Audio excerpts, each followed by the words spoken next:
আজকে তো এই উম্মত দাড়ি কেন দিছে এটাও জানে না। আমি তো বলি আমাদেরকে দাড়ি দিছে দাড়ি দেখায় জান্নাতে যাওয়ার জন্য, বিশ্বাস হয় না?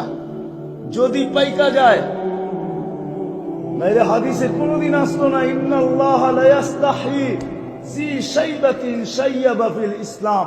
আল্লাহ ওই বুড়া মুসলমানকে দেখলে লজ্জা পান যে দাড়ি পাকায় ফেলছে ইসলামের ভিতরে। নাইলে ওলামা এই কথা কোনদিন বলতো না। মুহাদ্দিসে জামান মারা গেছেন, জিজ্ঞাসা করছে আল্লাহ বুইড়া কি নিয়ে আসছস? কিছু নিয়ে আসতে পারি না, সাদা দাড়ি নিয়ে আসি। আল্লাহ আশ্চর্য হয়ে জিজ্ঞাসা করছে সাদা দাড়ি অর্থ কি?